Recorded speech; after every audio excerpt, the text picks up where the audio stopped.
Welcome back to Let Us In Podcast. Today we're going to be talking about women in horror films.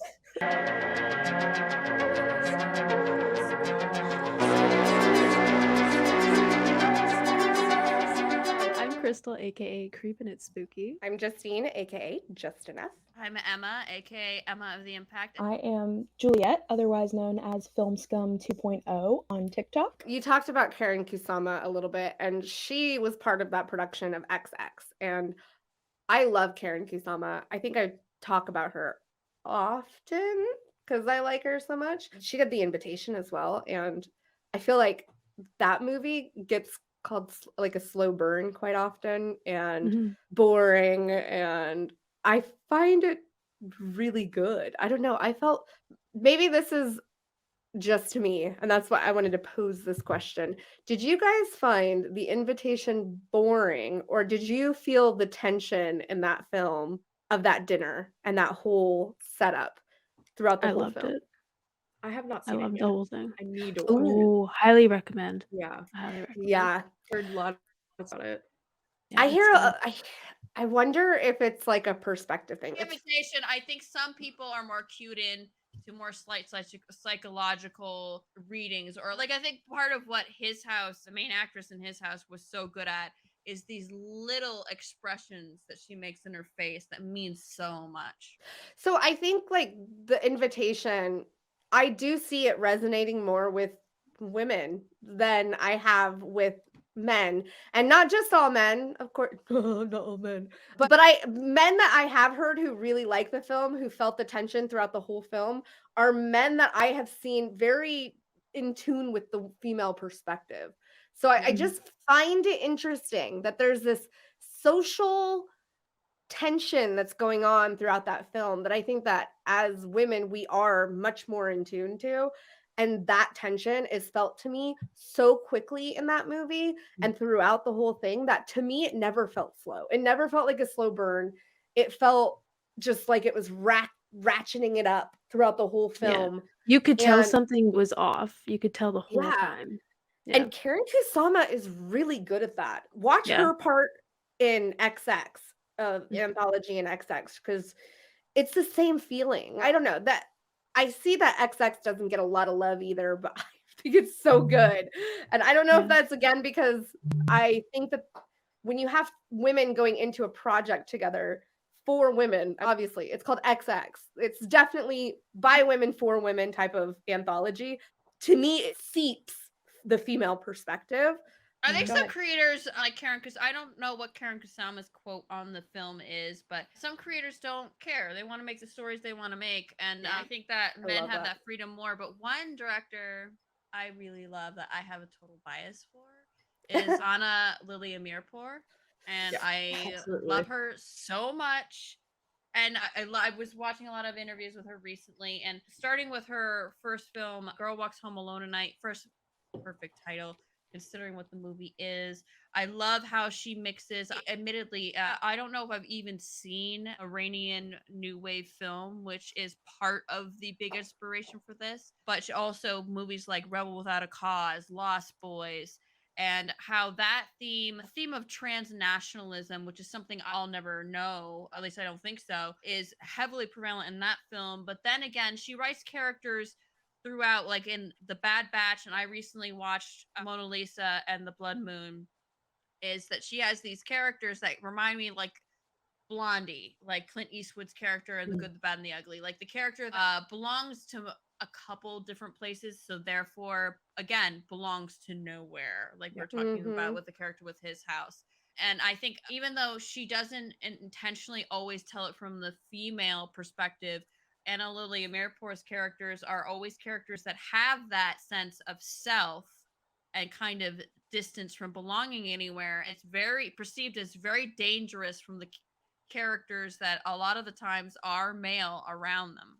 Yeah, I think that's so smart though, too, because when you have some sort of ambiguity around a character or a sense of not belonging, that is something that is very relatable to a lot of people.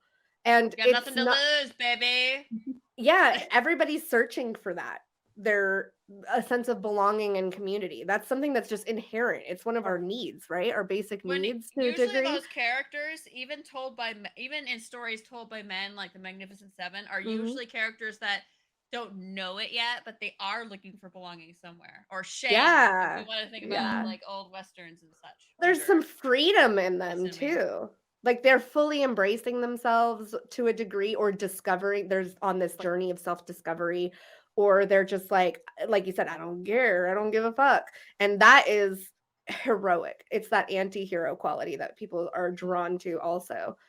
Well, I think what's Go really ahead, Joy. interesting specifically about that subject and in terms of A Girl Walks Home Alone at Night, I think that mystery has been so sexualized. The idea that like it's like Muslim women are constantly being asked what's under their hijabs, and when women are a little more modest, it's like show some skin, all this kind of stuff. And the idea that, and I love that movie because I think specifically it turns mystery on its head.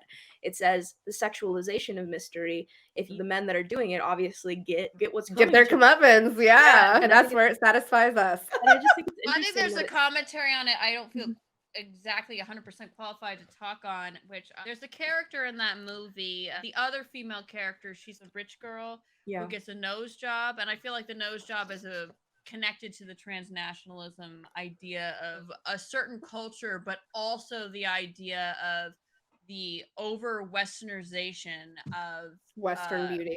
of beauty standards and such. Yeah. In a small way, that's not what the movie is about, but there's commentary on it within the movie, I feel like. Absolutely. Yeah. Crystal, did you want to talk about Lee Janiak? Yeah, sure. Why Sure. not? Like So- Honeymoon is another. It fits right in with these movies. Yeah. To me. I was gonna say Honeymoon is incredible. Have you seen Honeymoon, Juliet? I have not. Ooh, I do recommend that one as well. Yeah. I had actually It's it's on wild. my watch list, and I didn't know that it was the same director as Fear Street. Yes. So it It's is. also a Very little different. comic. A little. Very different. It is a little cosmic. It is different, and I think that's why I appreciated it, because it tried some different things. And it does not tell you much. It at all. doesn't. It I love leaves it. Yeah, it's very ambiguous. Like it kind of just leaves it up to interpretation, which I Yeah. really like. There's a lot of different ideas of what the movie could be about. So I would say watch it and then make your own interpretation, because it's very If you'd like to interesting. see a guy get gaslit for a change too. Oh, And love it. Yes. Yes. Love that. Emma would say delicious. I was about to say Tasty tasty, morsel. delicious, tasty, tasty. Fear Street, the Fear Street trilogy. Yeah, Fear Street. I was so surprised by Fear Street. I love it. And the fact that Lee Janiak was a fan of Fear Street growing up, she read the books. I love that she got to work on this project because she got to put that little piece of her into it. And I feel like they were completely meant for the people that grew up with the books. A lot of people really hated the Fear Street trilogy. I got ripped to shit on TikTok over liking Fear Street. I had people to talk about what we were talking about earlier. I had people coming to me being like, I refuse to follow somebody that likes Fear Street. I refuse to trust anybody. What? I was like, yeah, but people were vile about it, and people were like, how can anybody have liked this? And I'm like, it was so fun. It was It so was really good. energetic. It was so good. And I was like, I feel like the people that grew up with Fear Street and grew up with like R.L. Stein, I feel like we ate that up. We just ate it up. And Lee Janiak, she gave it to us 3 in a row, a week spaced apart. Just bam, these 3 fantastic movies that you could watch on their own, but they all fit together with this beautiful story. She knocked it out of the park. I just have a lot of respect for her. She's also relatively young. I don't know how old she is, but How like these were intimidating her of a first project. projects. Right? Like, These were her That is first a beloved franchise. Like to pick Right? that up. Yeah. And Good especially like she did Lord. like Honeymoon and then Fear Street. Like she just picked up these great projects and just knocked it out right away. And I have a lot of respect for her. Plus, she's married to a Duffer brother. So there's a lot of Oh, I didn't know talent. Living my dream. She's married to Come Ross on. Duffer, yeah. Married to that. There's just a lot of talent in that There's a lot of relationship. talent in that bedroom. Kate Siegel is a powerhouse in horror, mostly Flanagan horror, but that's another woman that is she's so in the genre. Like she's so good So in in it. Talk about She's the so in it. antithesis of Jamie Lee Curtis. right? Yeah, Because exactly. oh yeah. We hear Kate Siegel talk about horror and the genre. She gets very passionate about how Yeah. important the genre is. Why is it Mhm. that this is where I'm supposed to end my career? This is my career. She is so passionate about the horror genre.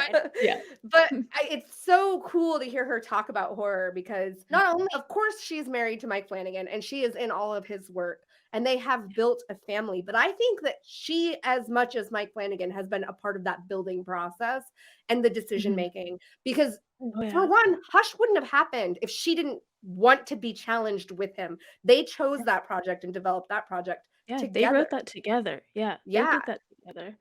They're a powerhouse couple too. With Gail powerhouse. Hurd I as love the them. producer who produced The Walking Dead and Yeah. Paranormal Activity, and she's a powerhouse of a female producer in the horror industry. Yeah. I think, in terms of, I guess, going back to auteur theory, I think that actors easily can pull their own weight in terms of being like what would be considered the author of a film. Like, I look at Ready or Not, Samara Weaving is that movie. There's no Totally. denying And it. her Like, scream is she's musical. I know that's way Oh off my topic, gosh. but It she has is one of the so. most beautiful musical I know. screams It is musical, ever. yeah. But yeah, you're right. I think actors create the characters, and you can Mhm. tell sometimes when an actor has been given more breathing room to live and breathe as a character in a film. You can tell by the performance. Sometimes you can see where directors have clearly like things and or the dialogue was very stifling. You can tell Mhm. sometimes and you can feel it as an audience. And I think sometimes they treat audiences like they're stupid. But Samara Weaving, I think that's a good time to talk about Sydney Prescott and Nev Campbell. She Yes, let's. is the Scream franchise. Sydney Prescott is one of the ultimate final girls of final girls that people talk about all the time. Mhm. And she's beloved. The character is beloved. Hold on, Emma, and then you can derail me. What's interesting is when you have people talking about Scream 5 when it came out, how important it was and necessary that Nev Campbell was a part of that project for that movie to even closely be successful. I don't think that movie would have been successful at all if she wasn't in the movie with Gail Weathers, with Dewey. Like those characters needed to be there for that film to even matter to any of us, especially Mhm. me. And I am a Scream sycophant, but I don't like the series. It doesn't have anything to do with the franchise. So the fact that she's not going to be in this next one, that they didn't want to pay her, it breaks my heart because I love the franchise so much. And then what's worse is Courtney Cox is going to be in it. And now Samara Weaving. And now I'm like, well, I want to watch it still because I love the Scream Mhm. franchise and I love those characters. I love those actors. Yeah. But you did my girl wrong. My I biggest know. complaint and my biggest compliment to the Scream franchise, and I do Scream, I do, it's just not my favorite. Sydney is the reason there are Scream movies. She's the main character, where Mhm. other films where they're more centered, because And a anybody, mask. you can make anybody up to be Ghostface. It doesn't really It matter. literally is anybody. It's just a mask. It's a mask and someone who wants to wear it. That's it. And or who Sydney has like Prescott is decides the to have a franchise. grudge. And but Sydney Yeah. is, to me, Sydney is that character makes the franchise. Unlike Nightmare on Elm Street, one of my favorites, it's Freddy more so than Nancy, Yeah. and I love Nancy, but it's more so Freddy, it's more so Jason, it's more so Michael. But with Scream, to me and most people, it's Sydney, and that's again a big compliment I have to the Scream franchise, but also a criticism of like it's hard to as crazy as they all go crazy, right? These stories don't make sense as a series, I but it doesn't love matter. that. And I love them all. Everyone is such I a good love Curse of Michael capture Myers of what was happening in horror at the time. and all that stupid shit. Oh, in the Mhm. producer's cut, whatever. But for Halloween 6, or is it 7? It's 7 or 6, guys? 6, right? 6. I don't know what you're talking about. It doesn't matter. It's not relevant. The whole Jamie being pregnant with her uncle's Oh child. yeah. We're back on Jamie Lee Curtis. Got it. No, Jamie is Jamie Lee Curtis's daughter's character. Anyway, you know that. I know you know that. I'm just being a jerk. Anyway, back to Scream again. So I think it does really make a statement. I do love the women that are going to be in the next one. I'm not as big. Scream is one of my, and so it's hard for me. I love Scream, but it's one of my least favorite of the franchises. So I am not as invested. I'm not as invested in like the No, next it's okay. one, but I do understand. But I do think there's a gravity to the conversation, and I think that the women that are going to be in it are great. But didn't Matthew Lillard, did he make a statement of not being in it with? I've No, heard not neither, but officially. I made that comment a while back, and that might be what you're talking Mhm. about, where I said he made a statement about good for her as far as Neve Campbell for Yeah. leaving the franchise because they weren't paying her enough. He like fully outright supported her with no qualms, like no hesitancy, and like straight up and basically said shame on them. And so to me, that signaled he's definitely not going to be in Scream Yeah, 6. I'm like, bravo, man. Like, I'm not a major Hollywood producer, so what do I know? And I don't really work within the film industry in a serious way, or even in a very mild way, a little bit. But I feel as a person that cares about the fans and a person that cares about the story and what it means to me, I would say you need her. yeah, Even if I, she's I not in it agree. Yeah. much, you need her. I don't know. That's just me. Well, I'm also, really scared for the new one. I think I'm not going to like it. I don't I think a care. lot of people are. Yeah. In terms of like pay, like it's first off, it's incredibly brave for her to face the media Yeah. backlash and the fan backlash that she got from just Did she get saying, it? "Hey, I deserve to be paid a Yeah, good respectful for Oh, her. yeah. amount." Did she get Um, backlash? Oh, For sure. absolutely. Yeah, Oh, she I got haven't quite a seen bit. any Her teammates backlash that were, for like, it. I super I must live in a upset. fucking bubble because We like all do. I've That's what only that's seen what social media support. does. Yeah, I know I in live our in a own bubble. bubbles. I know. Yeah. We all And do, but we all on do. top We of all live in that, our own little bubble. Sorry, go on ahead, top of Julie. that, gender pay gap is very real in Hollywood, regardless. Mhm. It's just known from multiple personal anecdotes, I'm sure research as well, that women do not get paid as much. And I guess this is back to the conversation of more women needing to be in horror, and it's interesting because, yes, women have been in horror throughout history, but they definitely do not get the pay. Pay is so important in terms of creation because, so I recently, not to go off on a tangent again, but I recently made a video. I ended up taking it down because I was just like, I don't really want to deal with the comments that I'm going to get about someone who was criticizing people saying Jordan Peele was the greatest horror director. And basically, he just listed a bunch of white male directors to say these are the greatest horror directors of all time. And and my commentary was like, well, you do realize that there are people that literally did not have the chance to invent the genre because they weren't given the space to do that. So, like, to say Right. that these people are the genre, that's completely unfair because people were not allowed to be the genre in They terms had of the Yeah. women of privilege and color. the access Yeah. to become the genre at Well, that and time. Absolutely. Jordan Peele brought an entire demographic to the horror genre that never watched horror before and weren't represented in it. So to them, Easily. he is the greatest horror Yeah, director I of wouldn't all say time. that director, for necessarily. sure. I do think he did bring a certain audience, but I think that horror has always been a place, and this is obviously me saying as a white woman, but I think horror's always been a place for people that have not been on the margins of society, whether you're just a white woman like me who is part of the queer community. There's a lot of privileges I have, but it's just even as someone for me is that any transgressiveness about you, whether you're a different race, you're with part of the LGBTQIA plus community, is that there's a certain comfort in horror and there's a certain representation in horror that doesn't exist in a lot of other genres in the same way Yes. throughout the Yeah. decades. But not So, necessarily I'm just saying that, commercially. like, I'm not. Yeah. He has definitely done something, definitely, and I Yeah. really love him as a director. Yeah. But I'm just saying, I do think the audience has always been there. Is my thing. Oh, Well, for no, I sure. don't disagree with that, but you would have to be someone who is well understood and deep in horror to reach some of those films and those types of films that you're talking about.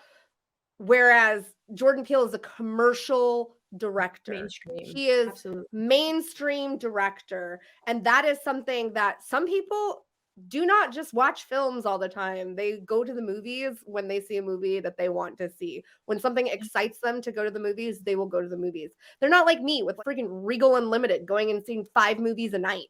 Like Yeah. they're not like that. Or they're not like us who subscribe to like every streaming service known to man so that we could dive some the people depths of horror. I Like also think there's an Yeah. some important people are, but distinction. that white audience is not the ones that the people that are commenting Jordan Peele is the greatest horror director of all time in their opinion, and look at these 3 bangers. Like, those people are not like us. They're just not. They're not deep in horror like that. I think it's super exciting for people to see a mainstream Black director. And I think that is where that conversation is coming from. They're just really happy and excited to see this be in this space. And successful. There is a lot of racism that is still in the horror industry. I went to see Candyman, the new one, in a theater so I'm from Alabama, and I went to see it in a theater in Alabama, and literally every single person walked out of the theater besides me and my dad. And really? yeah. Whoa. Like, people, and I think like people really did not know that Candyman was a racial like commentary film, which I think is wild because the original obviously was. And that was made by a white man. It's what did you think you were walking into? The same thing here with Nope, actually. So I live in Washington, which is not, it's very progressive, except for the town that I go to see a movie in, because it's not like it's on its own thing. We have rural. Is more rural. We have the 2 extremes in Washington. That's what we have. You're either over here or you're over here. The theater I go to is in one of those more outskirts towns. It's more red. And Nope showed up in one of the theaters in this entire, like, one screen, one time on opening night, and every night that weekend, and then was gone. Did not show up again in that theater. Yeah. That is, and it's Nope. Jordan Peele's Nope. Like, how is there like nobody in my theater? It was Thursday night, the night that it like showed up in the theater, the first night. And I like went to go buy a ticket. I like went in, was like, hey, can I see Nope at 7? And it was 6:47. I think I was like a little like 10 minutes early before it was supposed to start. And I was getting popcorn and stuff. And I was like, can I pick a seat? And you get to pick a seat. Nothing had been selected in that theater. 10 minutes before the movie was started. I had the theater to myself up until the movie actually started. 2 people showed up. And I said, is nobody seeing this? And they're like, oh, they're all still seeing Top Gun Maverick. That's what was still like selling out. Oh yeah. Like, but I 3 weekends. That's so wild. I do love Top Gun Maverick, so that's why they're laughing. It's not because you rate it. If I just saw a rating just like alone by itself, Top Gun Maverick 5 stars. Okay, that's fine. I haven't seen it. It's great. It's probably fun. But then we saw immediately near it like Shining 4 stars. It's like, excuse me. I almost threw up. So now, if you ever see my Letterboxd reviews and I say I give it 4 out of 5 stars, or 5 out of 5 stars, or 4.5 stars out of 5 stars, I'll say it's better than The Shining. I don't know if you guys saw the Twitter discourse. Someone was saying, "Oh, Jordan Peele's the greatest horror director of all time," and then Jordan Peele himself said, "We're not doing some John Carpenter erasure here." Yeah. But I think what you have to think about is that it depends on who you are saying it for what reason and what. That's the other thing. Let's not like attack people for feeling that way. That's the problem. Yeah. Like, I think that's what your point was, right, Julia? Like, it's one thing to like disagree, and then list a whole bunch of white directors, male directors who've always had space in the genre, and to attack someone with those white directors. It's one thing to do that. It's another to say, oh, he is really great, fantastic, commercial success. I'm glad you adored him that much, and I'm glad you love horror. Here's my favorite. Maybe you'll like them too. That's the other thing is like bring them in. Don't attack them. That's such a subjective set of words. The best. Like, there's no true definition of what that feels like, because obviously the best of someone is going to be different to everyone else. And I'm not a big fan of the best in general. I recently made a video that was like, what's the best Blumhouse film? And I kind of wish I would have worded it as favorite, because now I'm going to be a film bro for you, Juliet. I'm going to be the biggest asshole to you. Because I used to make the same mistake, and I've corrected other people because I made this mistake 1,000 times. She does it to me all the time. No, I refuse. It was something I specifically did because it is the worst last name. It's actually Blumhouse. It's sorry. Oh, it's Blumhouse. Oh, I thought you were gonna get on her for saying best, because I say it's best or better, and you always get on me for it. That's just for you, baby. That's just for you. It is the best, and I'm gonna say it. I know. I used to make that mistake all the time. I think someone was having a conversation. It was when Jason Blum was having a lot of backlash for something he said about. He said, "We have enough female directors," and people were like, "No, you don't." And people were having that comment, and I'm like, "Who the fuck is Jason Blum? Who is that?" And I'm like, "Oh, Jason Blum." That's the only because I made the mistake for years. Really I character. mention it. Like, But anyway, I did see interesting guy. that. Oh yeah, but That's like, all right.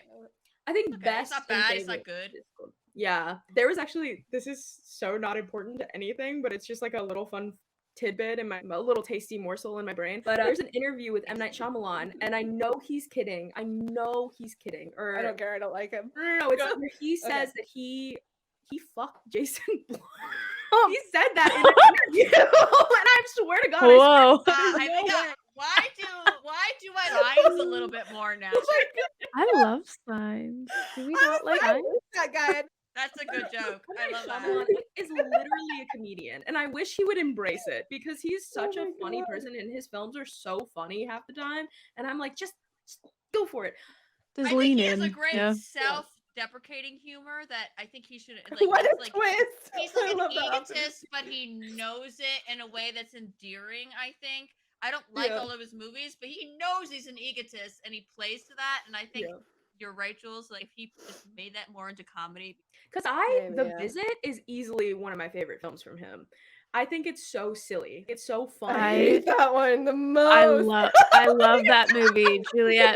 We're friends. I love The Visit. I'm very sensitive about old people. I was Me raised by too. my grandparents, so like I. No, that's I love And it. I cannot with I that will kid say- rapping.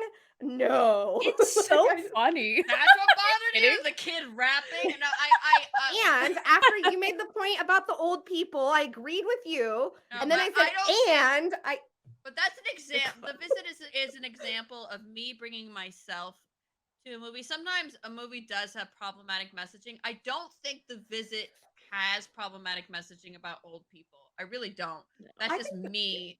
That's the case where I'm bringing myself to it. I just don't like the naked old lady. There is 100% age discrimination in horror films.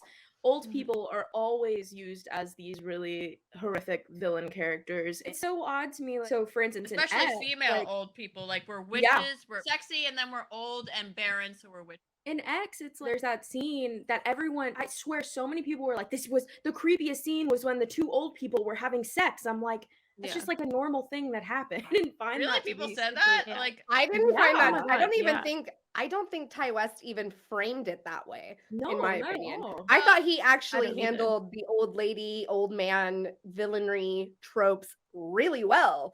But that's my opinion on how I've he seen handled. hundreds of comments on that scene specifically. People being like, Really? I hated it. It was disgusting. It should have been oh, out I'm of sorry, the movie. old people Hundreds. have sex. God, what's your I problem? know. You're gonna be old. I one day, actually you know thought it that, was right? kind I of know, right? romantic. I have a I confession know. about I thought it was X. sweet. He's willing to die for her right now. Getting it on. It's not a Get it healthy on. relationship. Juliet, That's what's your good. confession? Because now I'm curious. Oh, I don't think that I don't think I could have fully appreciated that film when I first saw it because I hadn't seen a lot of classic slasher films before that. Since then, I've watched like Texas Chainsaw Massacre and like everything that went into that film, and I've had a better appreciation for it. Great. I just watched Possibly in Michigan for the first time in our cannibalism episode. Wow. And we did a whole That's reaction to it, and it was a lot of fun. Yeah, it is 80s. It is 80s, but it has that same like vibe, that like home video vibe thing going on. For Gwen's dreams, Scott did, which I will meld this into possibly in Michigan. Possibly in Michigan is not shot in Super 8, but it's an experimental film that actually was paid for by several grants, a couple grants, which is interesting because we think of how much access we have to make films today and how hard it was then in the 80s. And that's done by Cecilia Condit. And that is one that it comes up a lot when it comes to women in horror, in the sense of experimental film exploring trauma and externalizing it through experimental film. Absolutely. I think it's really interesting because obviously it blew up on TikTok like many years ago, just like the sound bites because they are genuinely believe some of the best sound design in any horror So film. good. It's She like must not been that crazy. yeah, Oh. it's so creepy. Crazy. And I went to go watch it and I really didn't know anything about it. I just knew it was creepy. And so I was like, okay, I'm interested. And I watch it and I'm like, oh my God, this is like Work of art. it's so feminist and it's very queer too, which I was like very surprised about and I don't think I've seen interpretations of it. I haven't seen a lot about the queerness of it. But it literally is two women kidnapping a terrible stalker man, getting high and eating him. It is a great day. And I think Yeah. that, but the way I interpret it's an important part of, for me, possibly in Michigan, there's the implication that possibly she had a bad relationship in that with a cannibal or whatever. And Arthur, the character that I feel like is a representation of her trauma and her urges and such with like that.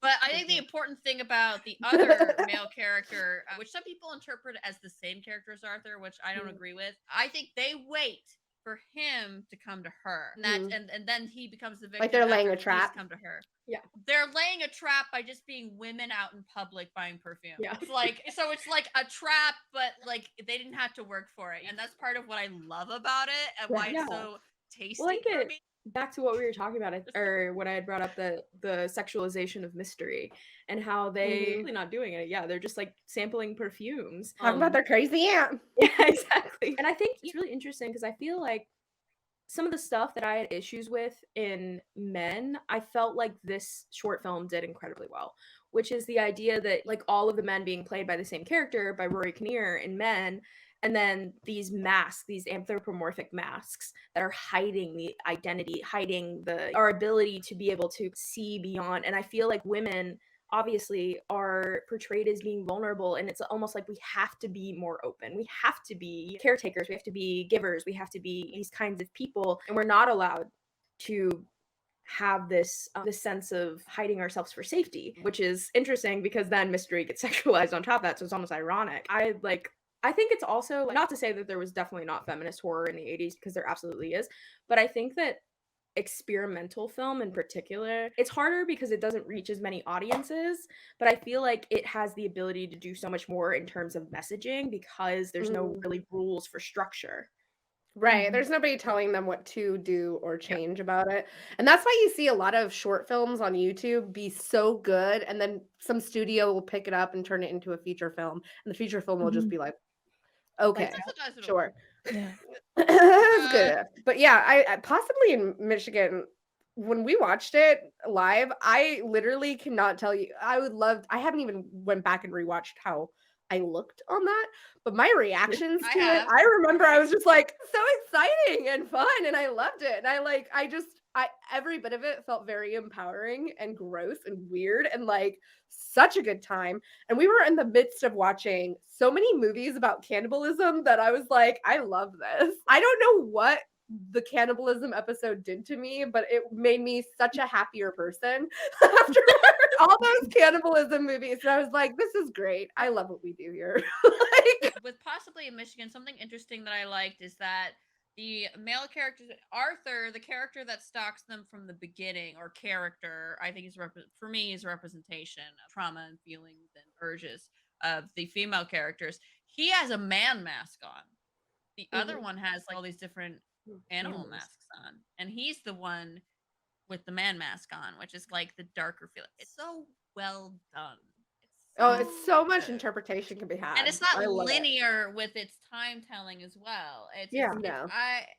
Again, experimental film, and that's part of what I like to explore with exploitation film, which is harder to do because that's often so done through a male lens, but it's worth working through. But Mimi Cave also did a cannibalism film. Like one of my favorite movies of this year. I absolutely adored it. It's up there with one of my favorite movies of this year. Yeah. It was so good. Yeah, Fresh was amazing. I haven't watched it again. I've actually only watched it once, but man, I loved it. And I cannot wait to see more from her. I want her to put out more stuff like ASAP. It felt so relatable. It did. Yeah. I just loved her the whole style of the movie too. Like everything about it. Give me. Yeah, it was so good. Oh. I felt like so There were many some of the things on the details were. nose to me, but generally I liked it. I was actually going to say something on that. I was literally going to say, I know some people feel like a lot of the stuff was on the nose or like a Because little I'm an too, a asshole. little and like everybody's fun. ridiculous or silly. But I think all of those choices Generally, were it was a good so movie, though. intentional because They were.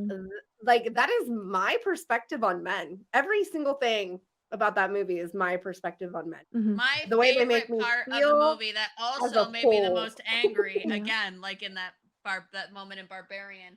My favorite part of the movie that also made me most angry. She's with the date with the Chad. His name is literally Chad, and he's like, women should be more like my mother's generation and be more feminine and wear more and not wear big baggy sweaters.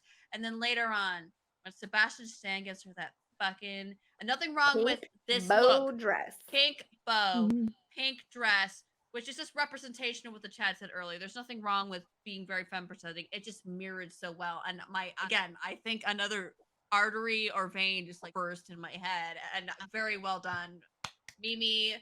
I love Mhm. that. That was my favorite part of the movie because it made me so angry. Effectively, Yeah. it's supposed to. Yeah. I love the main character too, what she does in the film when she decides to basically consume and play along for survival. That Mhm. is so, again, we're talking about an extreme situation here that is very much depicting day-to-day situations that women experience all the Mhm. time. When they say, why didn't you say anything? Why didn't you speak up? Why didn't you just tell him no? Why didn't you tell him to get lost? Why didn't you just reject this man that just keeps bugging you and asking you out and approaching you all the time? Because that is a part of survival. And she is doing that in this film. And it's so good, I think, when films show extreme situations on day-to-day things that we experience. But the way she did it in Fresh was so smart because she made him very likable. Made everything I so hated him normal. immediately, but that's just me. I Loved hated him. him immediately. Well, if you didn't already love Sebastian Stan, then you might have had some work to do I to thought he like was him, kind but of I had Bucky. no work to do. No. I was kind of hot as Bucky. So this actually Kinda? brings something, but I have very specific things. But anyway, Jules brought this up, I think, in the pre-talk of how, and this is a good example of this that happens with Fresh. Of course, these characters being fictional, it's not really that harmful. But like, Sebastian Stan is a conventionally attractive man, and that a lot of people think is attractive. So it's like a fan edits of the character, and I'm like, like that character bothered me so much. Like I could never. And like I think Ethan Hawke's hot, but in Sinister, like I want to punch him in the face. So it's interesting how you were saying about like women tend to be sexualized more when they're victimized, and these male villains tend to be sexualized. As vision of power. Yeah. Oh, it's absolutely a power thing. I think that there's obviously the socialization that men that are masculine, that are hard, that are tough are more attractive, and then women that are weaker and softer are more attractive. And so it's interesting, and especially considering that obviously in horror, the majority of women that play these characters are conventionally attractive and thin and white. I felt that a lot in Fresh. And for me, as a thinnish white woman, like if I feel it, it felt very strong. I thought that the race casting was just difficult in that. Like, I think that I'm definitely against colorblind casting. I think that casting, obviously, there is racial understanding regardless of where we're putting it. So it's the same thing with men. I really had an issue with the race casting in men because when Fresh, you're taking the only black woman in the film and not only putting the weight of like assisting things move forward on her, but then on top of it, she doesn't really get the same retribution that the main character does. It's the same way, but it's still secondary. It's like she's just there to assist. And it's hard because there aren't a lot of black female characters in horror that are mainstream. And it's the same thing in men where the only black character in that film is this horrifically abusive husband. So men, yeah, definitely. It's not going to be easy for Mimi Cave to make a casting decision around race as a white woman for a protagonist who's going to get eaten and victimized in a film. I think I would love to hear from her and like what due diligence they did around casting and making sure that they were sensitive to all of that. But Yeah. I'm Mhm. curious as to if she were to cast a Black woman in that role, in that lead role, or a white woman in the friend role, what kind of backlash she would have received then, victimizing a Black woman Yeah.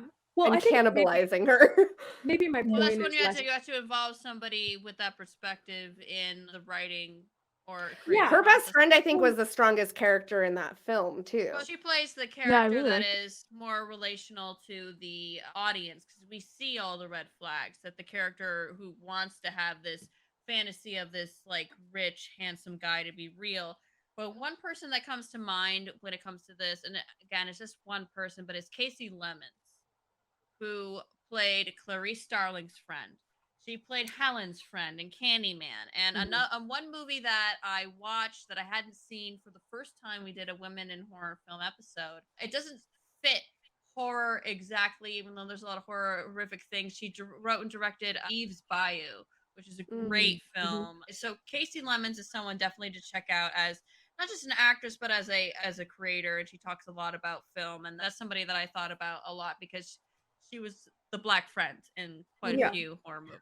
I guess it's not so much to say that like I put the blame on Mimi Cave by any means. I think it's more so that unfortunately is a trope that exists in I Hollywood. agree. And then Yeah. on top of it, we have not gotten to the point where Black female directors are in the mainstream horror. And I am Or even female. We're so far behind. I know, exactly. It's like if we don't even if it's like already a woman directed film, Yeah. and that is more anybody that is part of a marginalized community, even more than just being a woman, it's going to be even further. Leah DaCosta, she got ripped to shreds after Candyman. She did. A lot, actually. I I don't know love why the new people didn't like Candyman. it. I thought it was so cool. I thought it was great.